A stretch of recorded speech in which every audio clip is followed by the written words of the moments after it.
Robotics, drones, 3D printing, సరికొత్త ఆలోచనలు, నూతన ఆవిష్కరణలు. 44 సంవత్సరాలుగా Don Bosco school affiliated to CBSE new Delhi, Guru Nanak road, Vijayawada. Admissions కోసం సంప్రదించండి. Welcome to whistle.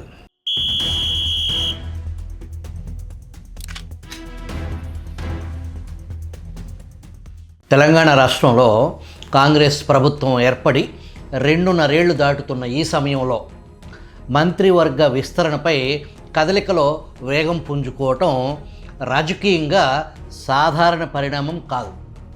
ఇది ఖాళీలను నింపే పరిపాలనా చర్య కంటే అధికారాన్ని పునర్వ్యవస్థీకరించే కీలక రాజకీయ దశగా చూడొచ్చు. ముఖ్యమంత్రి రేవంత్ రెడ్డి ముందున్న సవాలు మంత్రుల సంఖ్య పెంచటం కాదు, ప్రభుత్వానికి ఒక స్పష్టమైన రాజకీయ ఆకారం ఇవ్వటం. ఢిల్లీ అగ్రనాయకత్వంతో జరిగిన చర్చల తర్వాత సీఎం స్పీడ్ పెంచటం, ముఖ్యంగా రాహుల్ గాంధీ నుంచి వచ్చిన ఫ్రీ హ్యాండ్ సంకేతం ఈ విస్తరణకు మరింత ప్రాధాన్యత తీసుకొచ్చింది.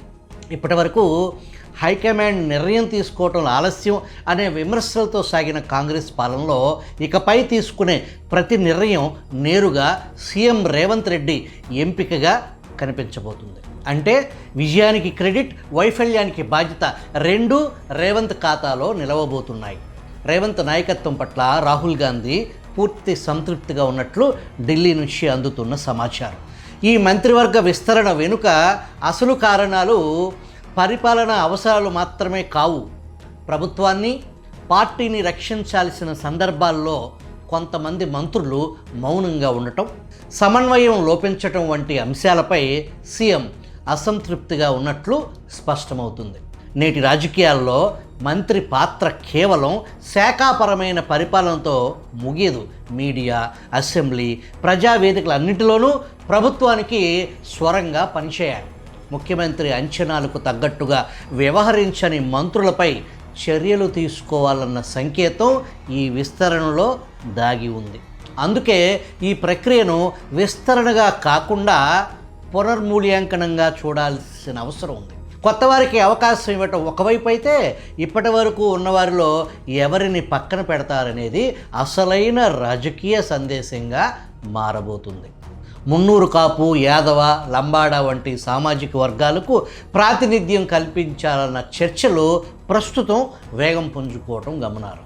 ఇది కేవలం సామాజిక న్యాయం కోణంలో తీసుకునే నిర్ణయం కాదు, రాబోయే ఎన్నికల రాజకీయ గణితం కూడా ఇందులో దాగి ఉంది.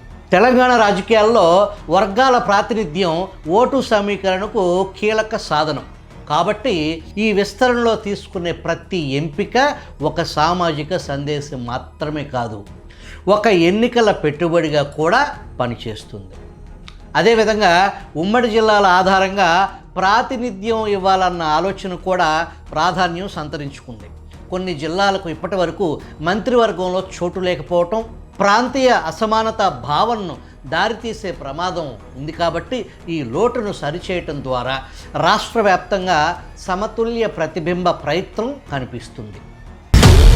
Don Bosco CBSE School, Guru Nanak Road, Vijayawada. For the first time in Vijayawada, robotics, AI, drone making, 3D printing introduced in the school curriculum. For admissions, contact 8125265651. కొత్త వారికి చోటు కల్పించాలంటే ప్రస్తుత మంత్రుల్లో కొందరిని తప్పించాల్సిన పరిస్థితి తప్పదు. అలాంటి వారికి కార్పొరేషన్ చైర్మన్ పదవులు లేదా పార్టీ హోదాలు ఇవ్వాలన్న ఆలోచన కాంగ్రెస్ శైలి మార్పు ప్రయత్నాలు జరుగుతున్నాయి. అయితే ఇది అసంతృప్తిని పూర్తిగా నివారించగలదా అన్న ప్రశ్న మిగిలే ఉంటుంది.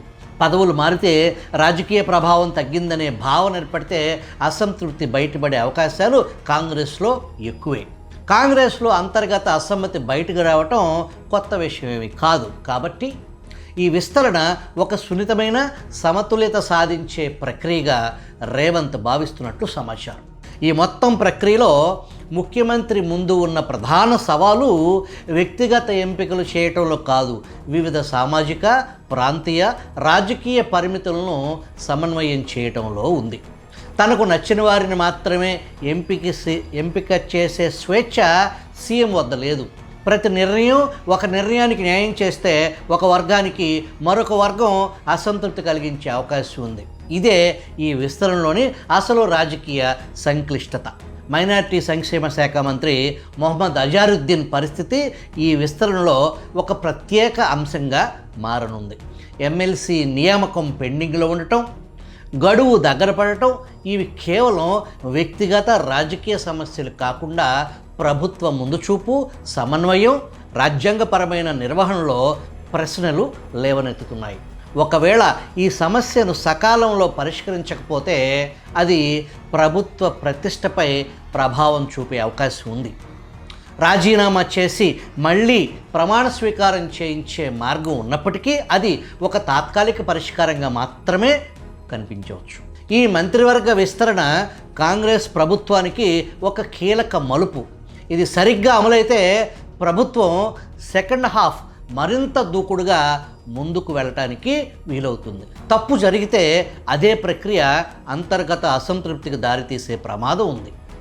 ఉమ్మడి నిజామాబాద్ జిల్లాకు మంత్రివర్గంలో ప్రాతినిధ్యం లేదు. అందువల్ల పిసిసి చీఫ్గా బాధ్యతలు నిర్వర్తిస్తూ ఎమ్మెల్సీగా కొనసాగుతున్న మహేష్ కుమార్ గౌడ్ను మంత్రివర్గంలోకి తీసుకుంటారనే చర్చ నడుస్తుంది. మున్నూరు కాపు సామాజిక వర్గానికి చెందిన ఆది శ్రీనివాస్ను క్యాబినెట్లోకి తీసుకోనున్నారని సమాచారం.